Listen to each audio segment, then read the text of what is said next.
if I can welcome you to the free world. Yes, it's not very many places you can say that clear and loud. For me, it's fantastic that we can have Bill Browder as a guest.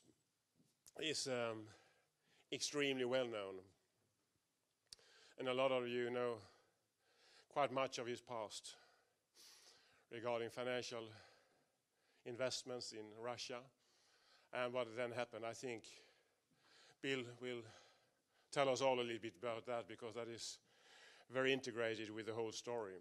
But I would like to underline another thing, and that is the perspective of this. And that is that we are living in a time of warfare. We see it in Ukraine. It's 5 years since Russia invaded Ukraine.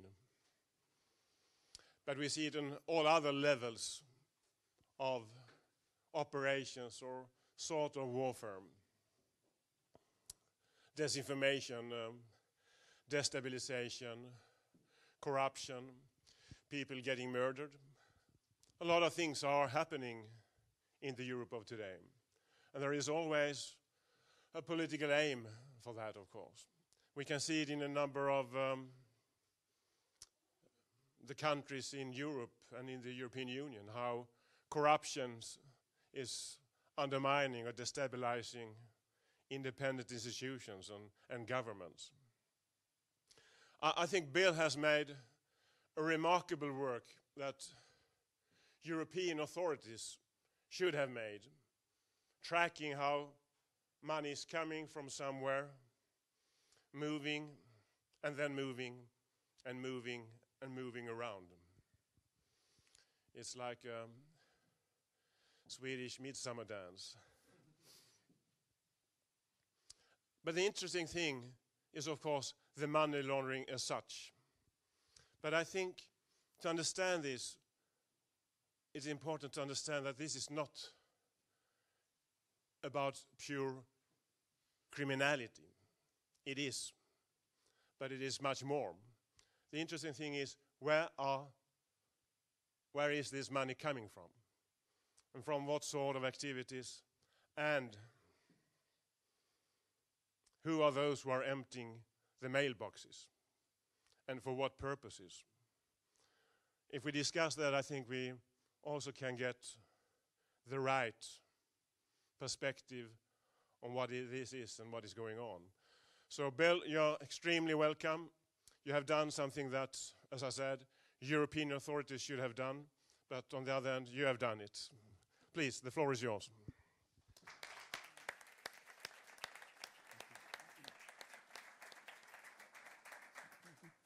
Does this work? Can you hear me with the loudspeaker? Okay, good.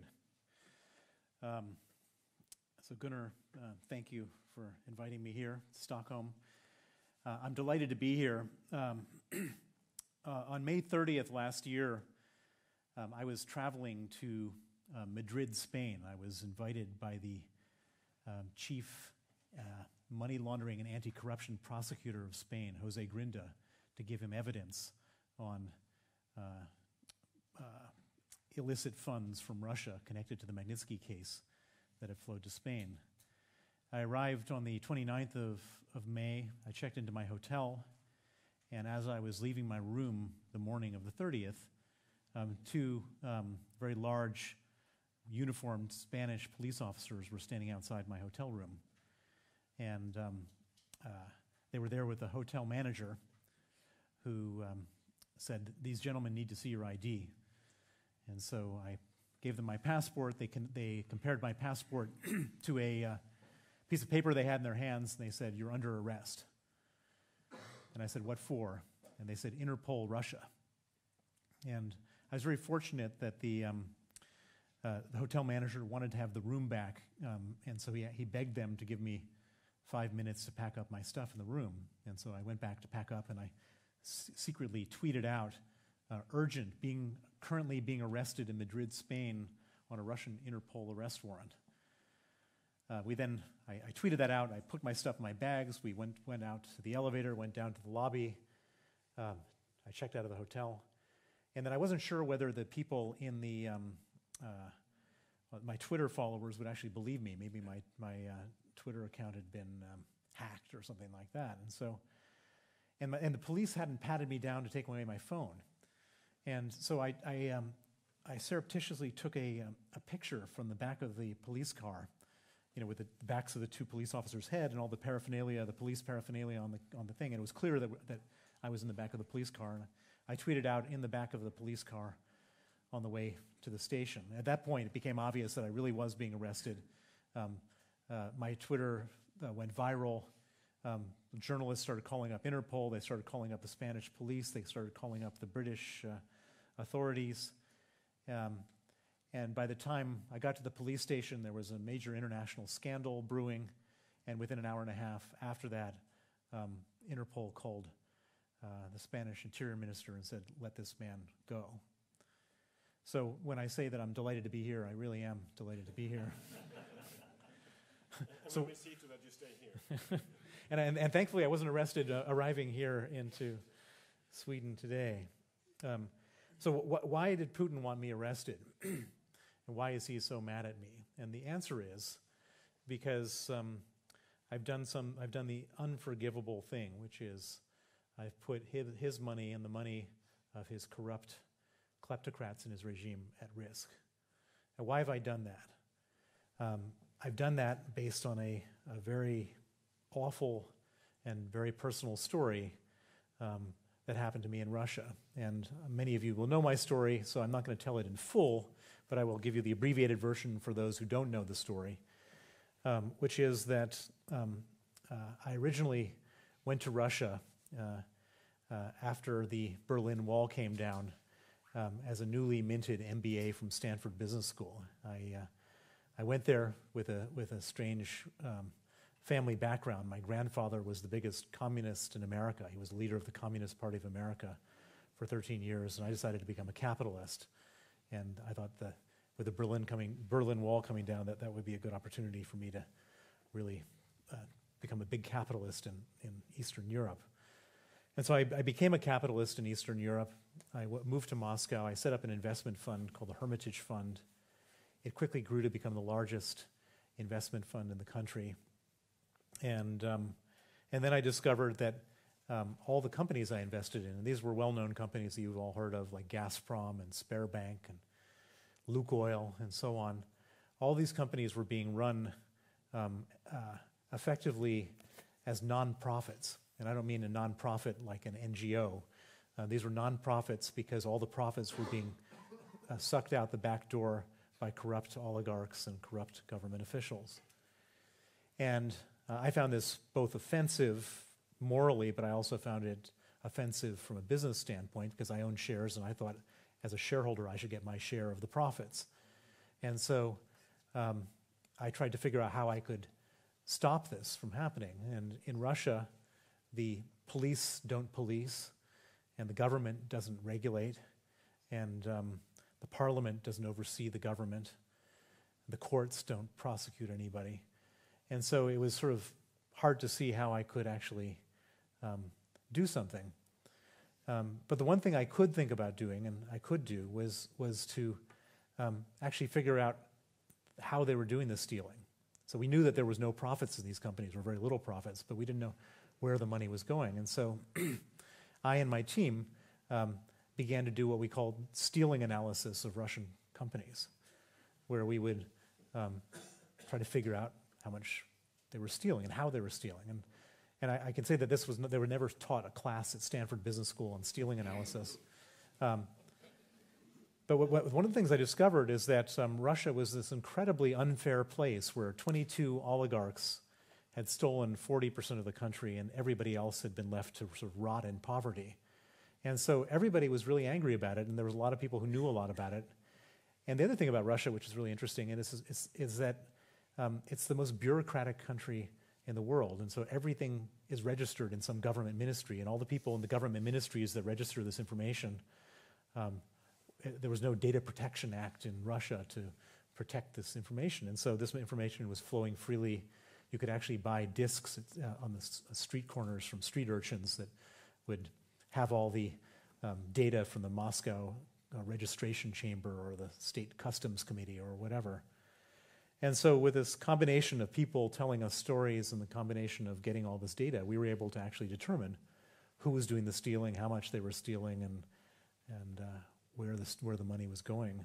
And we became really good at this stealing analysis, and we started to share it with the media and with the Financial Times, the Wall Street Journal, and Business Week, et cetera. And the media loved us because we saved them lots of work. And they would write these stories, and these stories would create a huge political firestorm. And we started doing this right around the time that Vladimir Putin had just come to power. And we all look at Vladimir Putin as this sort of arch dictator right now, but when he first came to power, he didn't have that much power. He wasn't a dictator.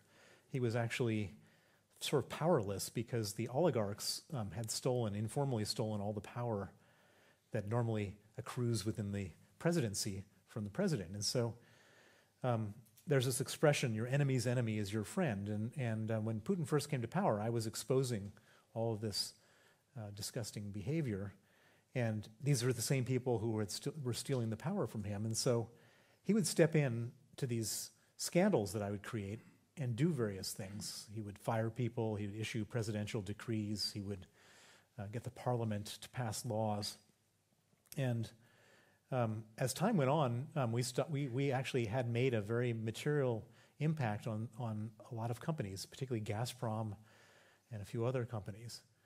And the share prices went up. And so I was feeling pretty good about what I was doing. I was actually feeling pretty good about Vladimir Putin at the time because he seemed to me that he was cleaning up Russia. But it turned out that our alignment of interests was only temporary because he was only interested in getting rid of the oligarchs, not because he didn't like oligarchs, but because he wanted to become the oligarch. And he went for his big play in October of 2003, where he arrested the richest oligarch in Russia, a man named Mikhail Khodorkovsky, who was the owner of Yukos. He arrested him off his private jet in Siberia, took him back to Moscow, put him on trial.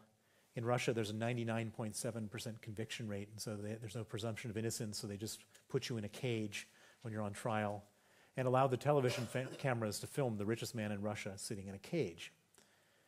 Imagine you're the 17th richest oligarch in Russia. You're on your yacht. It's parked off the Hotel du Cap in Antibes, France. You've just finished up with your mistress in the bedroom. You've gone out to the living room. You flick on CNN, and there you see a guy far smarter, far more powerful, far richer than you sitting in a cage. What's your natural reaction going to be? You don't want to sit in that cage yourself. And so one by one, the oligarchs went to Putin and said, Vladimir, what do we have to do to make sure we don't sit in a cage? And he said, 50%. And that's not 50% for the Russian government or 50% for the presidential administration of Russia. That's 50% for Vladimir Putin. And in the summer of 2004, Vladimir Putin became the richest man in the world. And in the summer of 2004, all of my activities were no longer helping Vladimir Putin, but effectively targeting his 50% economic interest. In November of 2005, as I was flying back to Russia, I was stopped at the border. I had been living there for 10 years at this point. I was stopped at the border. I was detained in the airport detention center for 15 hours, and then I was deported and declared a threat to national security. Now, when they deported me, I realized that things are probably going to get worse, not better. And I looked at how things could get worse, and I had a big team of people on the ground in Russia, and I had a lot of assets invested in the country. And so I evacuated my staff, we liquidated our portfolio, and I safely got all of my people and all of our money out of Russia. And I thought that was the end of the story. It turned out not to be the end of the story, but the start of the worst nightmare you could ever imagine. After I was expelled from Russia, 18 months after, my office in Moscow, and I still kept the office in Moscow in case this storm ever blew over, and I had one secretary there. My office in Moscow was raided by 25 officers from the Interior Ministry of Russia. My law firm's office in Moscow was raided by another 25 officers. And they were there to seize the stamps, seals, and certificates for our investment holding companies. They found all those documents at our law firm's office, and seized them. And the next thing we knew, we no longer owned our investment holding companies. Using the documents that were seized by the police, those companies had been fraudulently re-registered out of our name into the name of a man who had been convicted of murder and let out of jail early by the police, effectively to put his name on these documents. I was terrified, not for economic reasons, because our money was safe, we had gotten our money out, but I was terrified that if the police were involved in stealing our companies, using murderers to do so, what else are they going to be doing? And so I hired the smartest lawyer I knew in Russia, a young man named Sergei Magnitsky, to investigate. And Sergei investigated it, and he came back, and he said, I figured out the whole scam. And he said there are two parts. One was to try to seize all of your money, which they didn't succeed in doing. But the second part was that when you were liquidating all of your holdings in the previous year, you had $1 billion of profits, and you paid $230 million of taxes on those profits. And what Sergei had discovered was that the $230 million of taxes that we had paid in the previous year, this corrupt group of police officers and other government officials took our companies, they took them back to the tax authorities and said there was a mistake made in the previous year's tax filings. These companies didn't earn $1 billion, they earned zero. And therefore, the $230 million of taxes that was paid in the previous year was paid in error. And they said, we want that money back. It was the largest tax refund in the history of Russia. They applied for it on the 23rd of December, 2007, and it was approved and paid out the next day. No questions asked. So Sergei and I were convinced that Putin is a nationalist. There's no way he would have allowed this to happen. This is not our money that's being stolen. It's the Russian government's money being stolen. And therefore, if we just bring it to the attention of the highest authorities, then the good guys will get the bad guys, and that will be the end of the story. And so we wrote criminal complaints to every different branch of Russian law enforcement. I went to the newspapers, radio, television, and I told the story. And Sergei went to the Russian State Investigative Committee, which is their highest law enforcement body, and gave a sworn statement against the police officers involved. And we waited for the good guys to get the bad guys. Well, in Russia, in Putin's Russia, it turns out that there are no good guys. Instead of arresting the people who stole the money, about 5 weeks after Sergei testified, the same officers he testified against came to his home at 8 in the morning on the 24th of November, and they arrested him. And they put him in pretrial detention, and then they began to torture him to get him to withdraw his testimony. They put him in cells with 14 inmates and 8 beds and left the lights on 24 hours a day to impose sleep deprivation. They put him in cells with no heat and no window panes in December in Moscow, so he nearly froze to death. They put him in cells with no toilet, just a hole in the floor where the sewage would bubble up. They'd move him from cell to cell to cell. And the purpose of this was to get him to withdraw his testimony against the corrupt police officers and to get him to sign a false confession to say that he stole the $230 million, and he did so on my instruction. And they figure, here's a guy, a lawyer who wears a blue suit and a red tie and buys his Starbucks in the morning, sits in a nice, fancy Western law firm, that he'll buckle within a week. But they completely misunderstood and misunderstood Sergei's conviction. For Sergei, the idea of bearing false witness and perjuring himself was worse than the physical torture that they were subjecting him to. And he refused to bear false witness and to sign this false confession. And the torture got worse and worse and worse. After about 6 months, his health broke down. He got terrible pains in his stomach. He lost 20 kilos, and he was diagnosed as having pancreatitis and gallstones and needing an operation, which was scheduled for the 1st of August, 2009. A week before the operation, they came to him again, asked him again to sign the false confession. Again, he refused.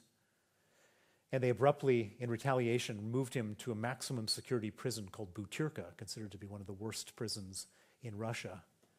And most significantly, for Sergei, there was no medical treatment at Butyrka. His health completely broke down. He went into a terrible downward spiral.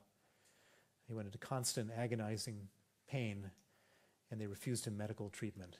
He and his lawyers wrote 20 different desperate requests to every different branch of the criminal justice system in Russia, desperately applying for medical attention. Every one of their requests was either ignored or denied in writing. On the night of November 16th, 2009, Sergei Magnitsky went into critical condition. On that night, the Butyrka authorities didn't want to have responsibility for him anymore. And so they put him in an ambulance and sent him to a different prison that had a medical wing. But when he arrived there, instead of putting him in the emergency room, they put him in an isolation cell. They chained him to a bed, and 8 riot guards with rubber batons beat him until he died. He was 37 years old. That was November 16, 2009, 9 years and 4 months ago. I got the news on the next day, on the 17th of November, and it was the most traumatic, horrifying, heartbreaking, life-changing news I could have ever gotten. Sergei Magnitsky was killed because he was my lawyer, and killed in the most horrific way. And if he hadn't been my lawyer, he'd still be alive today. And so I made a vow to his memory, to his family, and to myself on that day that I was going to put aside all of my other activities and devote all of my time, all my resources, and all my energies to going after the people who killed him to make sure they face justice. And that's what I've been doing. And my justice campaign has taken on 2 parallel tracks. The first is political justice.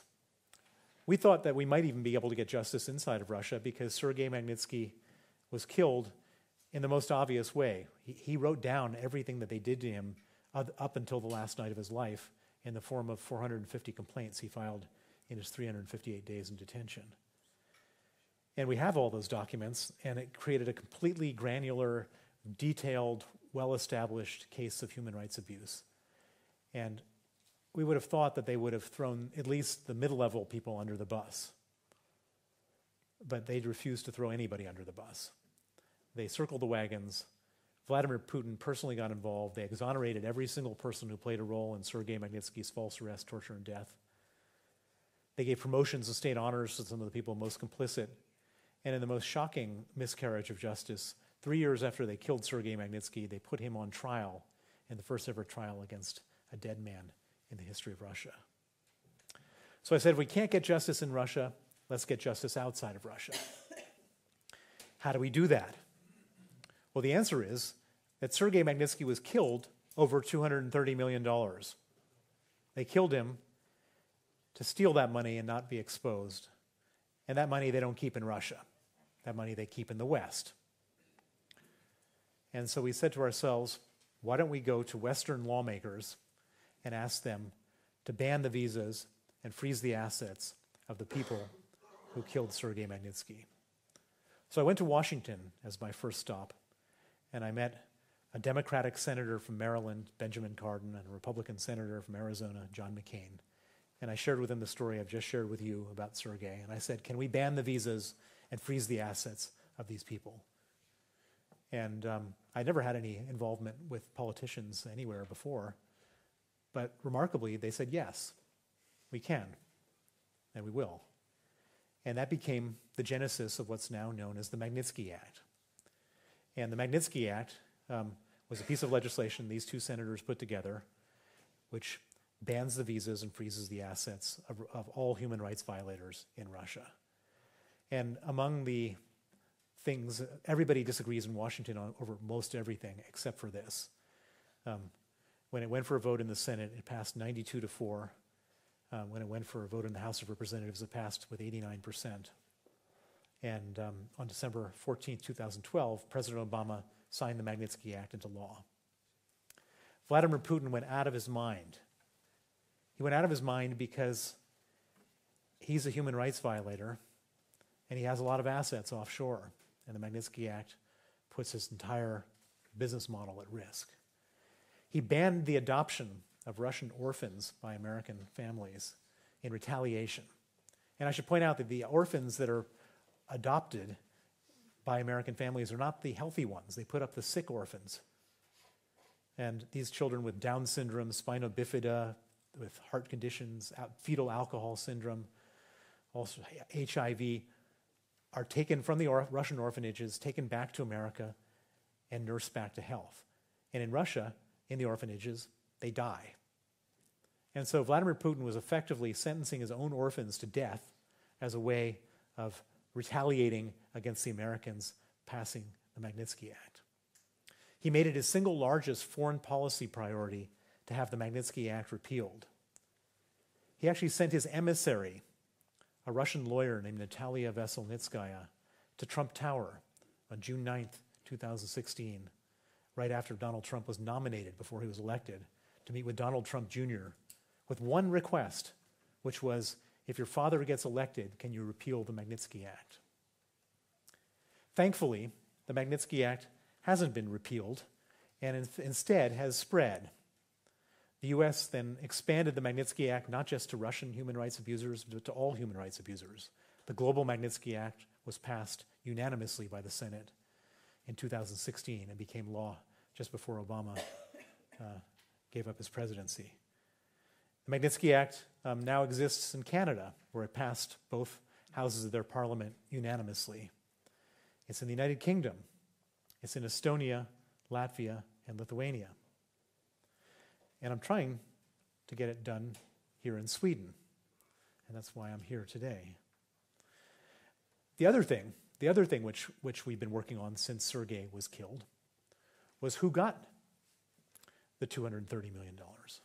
And for 9.5 years, I've employed a team of people to investigate that. And we've been investigating. And we've had some lucky breaks in our investigation where whistleblowers have come forward, which have allowed us to identify money in Switzerland, in Moldova, in Cyprus, and a few other places. And from those discoveries, we've filed criminal complaints with law enforcement bodies. And in some countries in Europe, if you find money and you file a complaint, they give you the status as a party in the investigation. And so we've been able to become interested parties or civil parties in certain criminal investigations, which have allowed us access to the case files of those investigations. And from that, we've been able to trace the money to other countries. We were able to trace the money to the Baltic countries, to Estonia, Latvia, and Lithuania, and Cyprus. And from that, we've been able to trace the money to other countries, to France, to Spain, to Germany, to the United Kingdom, United States. And most recently, the Magnitsky story led to the discovery of the money laundering at Danske Bank. We were the first party to complain to criminal authorities about the money laundering at Danske Bank, because Danske Bank was one of the largest conduits of the money from the Magnitsky case. We complained to the Danish authorities in 2013 and the Estonian authorities, I think, in 2012. Danes refused to open an investigation. The Estonians opened an investigation and closed it in 2017. We then went to a Danish newspaper called Berlingske, who were doing their own investigation at Danske Bank. We shared our information. They combined it with information they had from a database, and they discovered, we had thought that there was 200 million of dirty money thrown through Danske Bank from the Magnitsky case. They discovered the number was 9 billion. It was the most well-read article in the history of Denmark. And Danske Bank then had to do its own external investigation and discovered the number wasn't 9 billion, but $234 billion of illicit funds through the Danske Bank. There were a number of other banks in Scandinavia that were very proud of the fact that they weren't Danske Bank. One of them was Swedbank.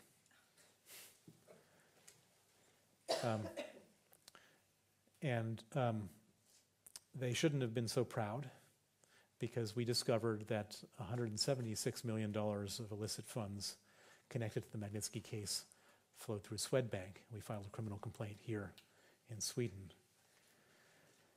There's now 16 countries with money laundering investigations open into the money laundering connected to the Magnitsky case. Sweden is not yet one of them.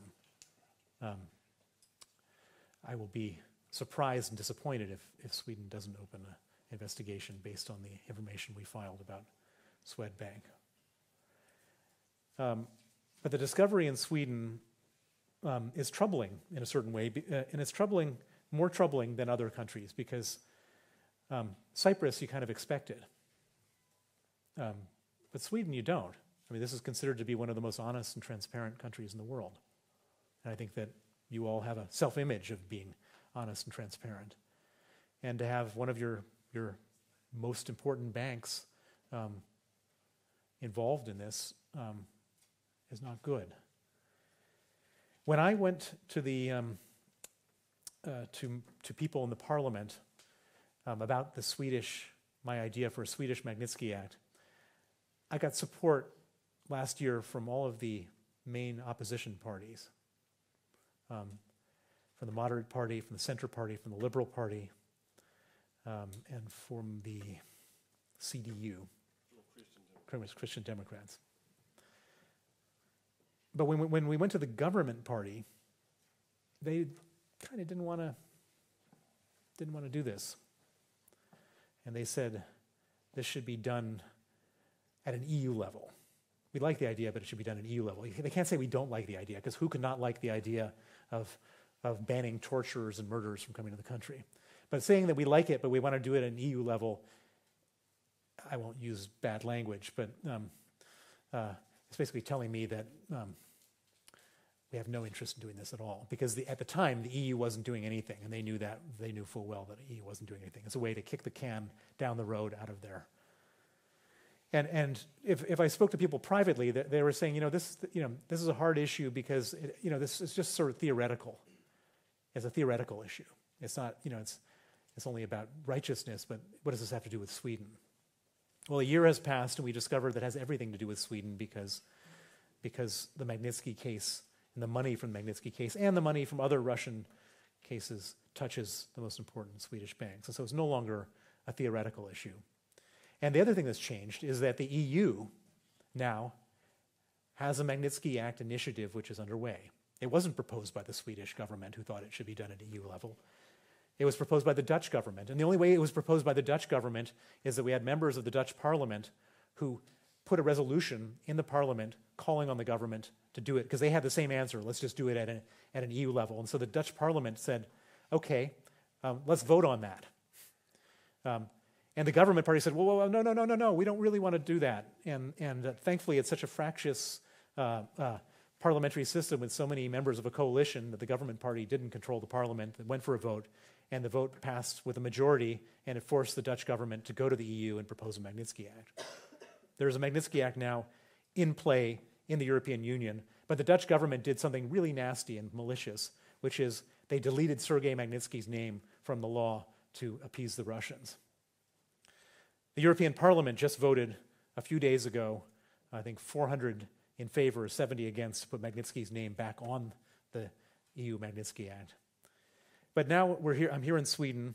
I'm here in Sweden to try to resurrect the Magnitsky Act, to get all my parliamentary colleagues here who supported us before to do it, and to put the government on the spot to actually play a role both in a Swedish Magnitsky Act and in the European Union's Magnitsky Act, and not just to sit back and do nothing. Thank you very much.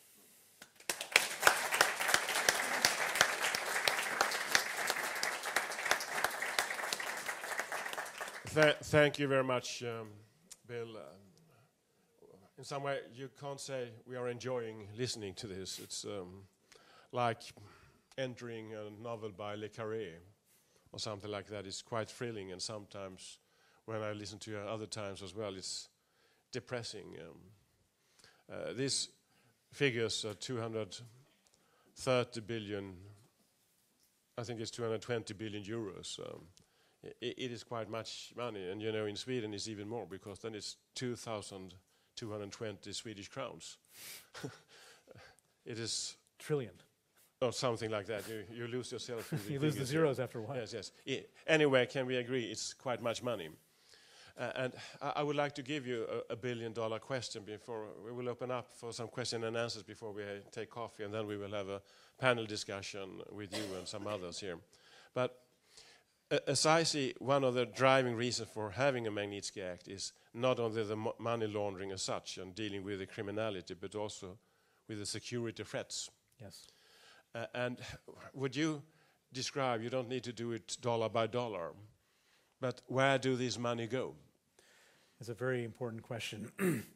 So that's the other sort of why do we care issues. And the reason we care is because some of this money is just being used for yachts and private jets and villas. And it's awful, but that's not malicious. But some of the money is used for things like purchasing chemical weapons. We found from the Magnitsky case money going through Switzerland to Cyprus to the account of a man named Issa al-Zayed, who is on the U.S. sanctions list for providing material support to the Assad regime for chemical weapons.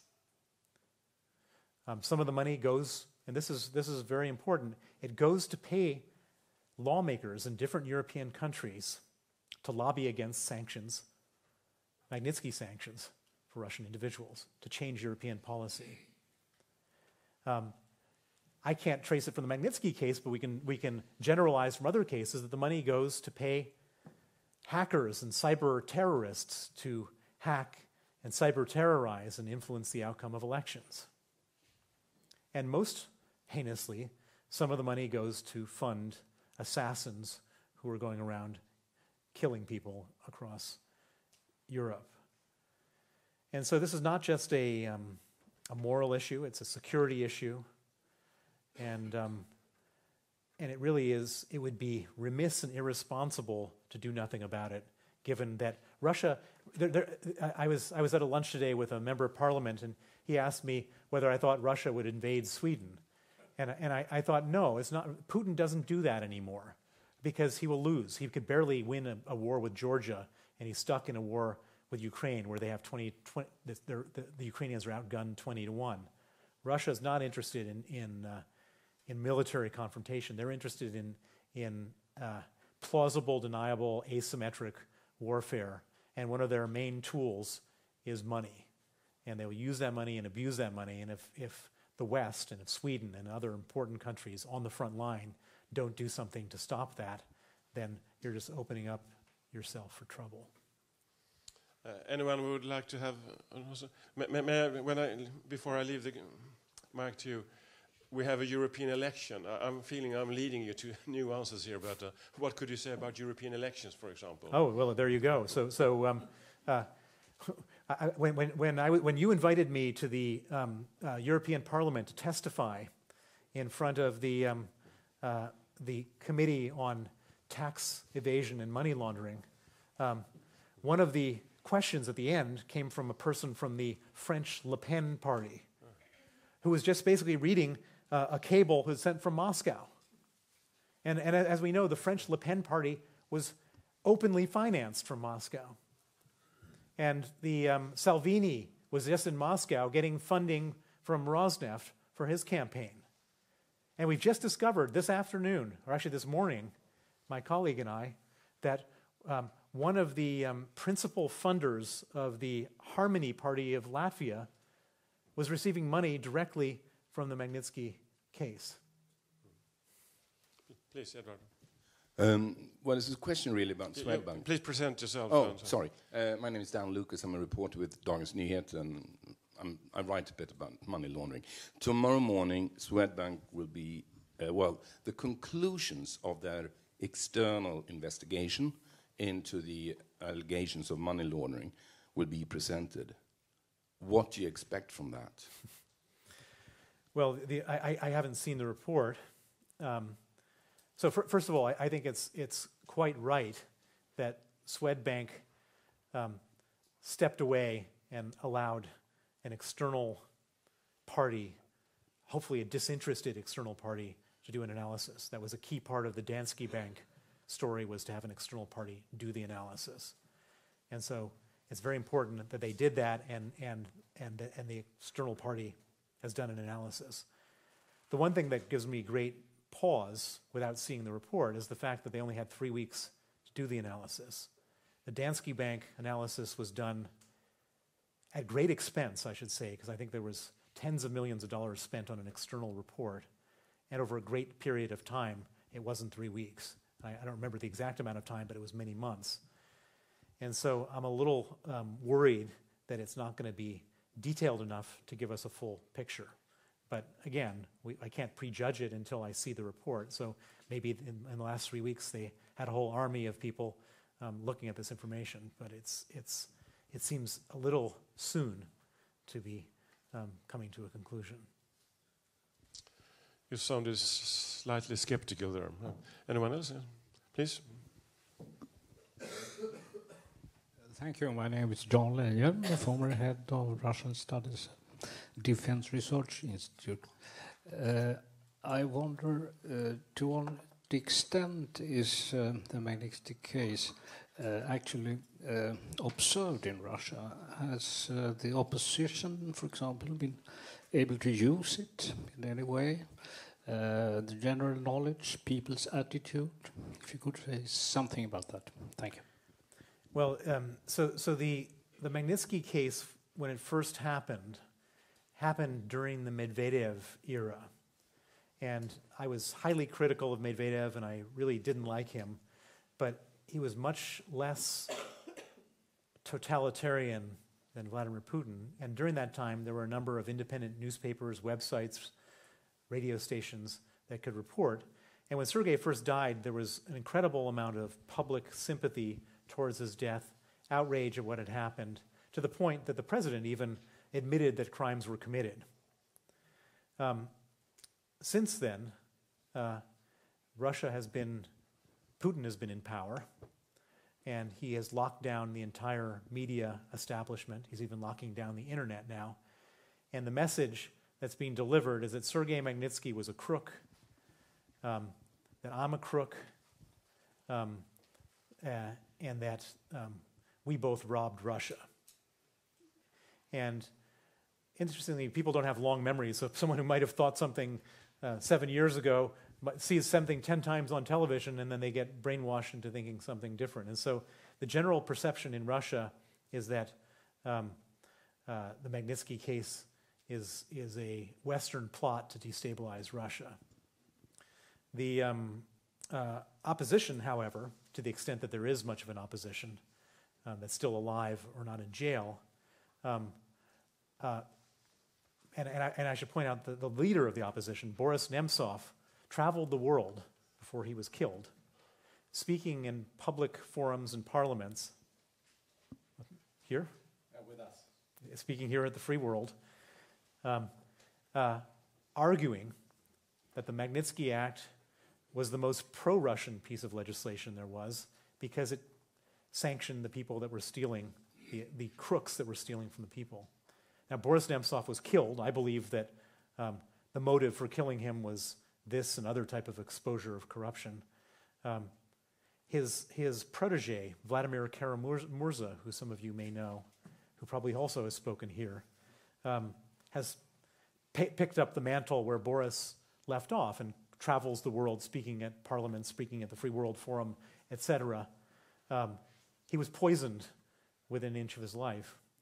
But he still speaks, and he still speaks about it. And so there's it's something that it's obvious to the people who know what's going on in Russia that it's the right thing. But the Russians really don't want this to be spoken about. I think we can take one last question here, please. I'm Peter Utterström. I'm a lawyer in Sweden. I'm working a lot with American companies, and as working with that, I end up in Anti-Corruption and Foreign Corrupt Practices Act, and that's application to other companies. First, I have a comment actually, and that you said that you were surprised that Sweden of all countries, being a transparent and so on, non-corrupt country. The fact is that we are possibly as good as the Germans or the French when it comes to general corruption. The Transparency International just reflects what the view is of politicians and public sector, and that's a big difference. The problem is that many people draw the conclusion that we are so incorrupt because of that. The other question, or the question I have is, I've been questioned by reporters on the American view of what's happening in Danske Bank and in Swedbank and so on. Do you have any comments as to the risk these banks are taking on their long-term future as international banks, and what the Americans can do in that case?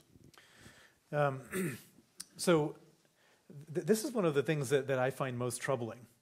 So you have and let's use Danske Bank, which is the more fleshed out example to discuss this. You had some bad actors inside of that bank who decided to maximize profit by laundering money from Russia. Who those actors are, whether they were low level or high level, is still to be determined, but there were people inside that bank that were laundering money and making money. And lots of concerns were expressed to the senior management of the bank about this that went unaddressed. And so you end up now, 10 years later, with a situation where the consequence to those bankers is that they collected their bonuses, got their salaries, and just lost their job. So they lost their job.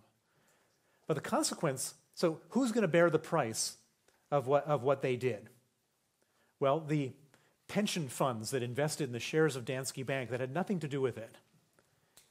And if the fines are big enough, and coming back to your question about the U.S., I can't imagine, based on the conduct that's now starting to emerge of Danske Bank, that there won't be some type of U.S.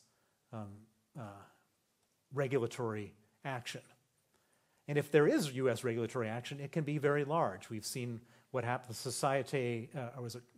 I can't remember which. One of the French banks got fined $8.8 billion by the BNP Paribas in BNP Paribas Switzerland. It wasn't even the French, their Swiss branch, just like the Estonian branch but they got fined $8.8 billion for doing money with doing money transfers in South Sudan and Iran.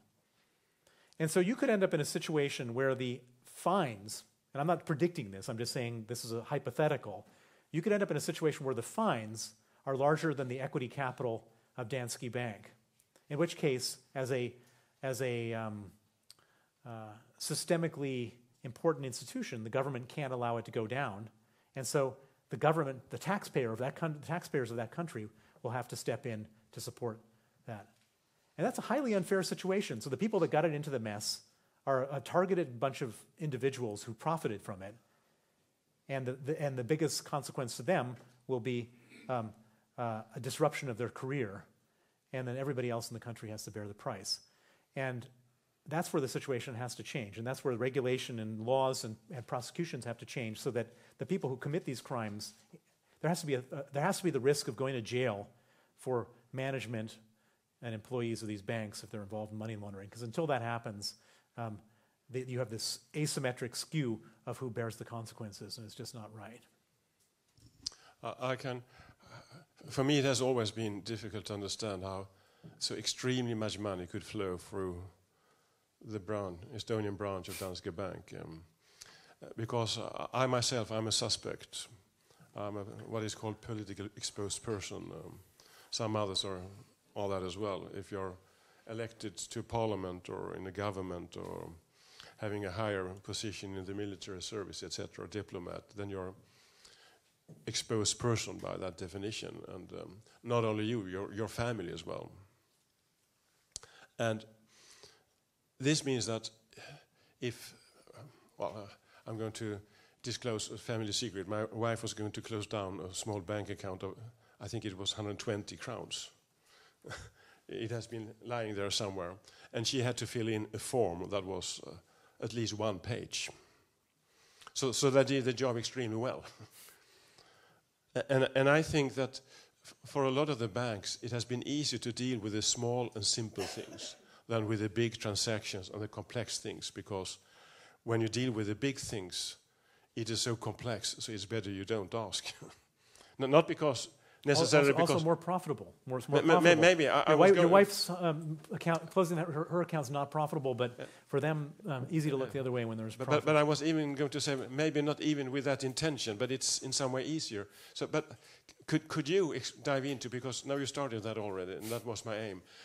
How is it only bad intentions, or how can you explain the transaction, the flow of the transactions? Well, let me just put some perspective on it. The total amount of flight capital of criminal origin money coming out of Russia in the last 20 years is $1 trillion. And so far we've only identified 234 billion. So there's another more than 3/4 of $1 trillion of unidentified dirty money coming out of Russia, which has yet to be identified. But to explain why that's allowed to happen is because it's very profitable business to do money laundering for banks. These are banks that don't have any other skills, that they can make real money, more money than they could make just doing regular business. And so it's easier to not ask questions and not stop this stuff from happening if the money is flowing. And if you're a dishonest banker and you're faced with the idea of profits on one hand and no consequences on the other hand, your risk reward would push you towards doing the money laundering. Depressing. Shall we have a coffee? And then we will start here in 20 minutes. In 20 minutes, and with Bill and a panel of discussants. So we proceed. Thank you very much so far.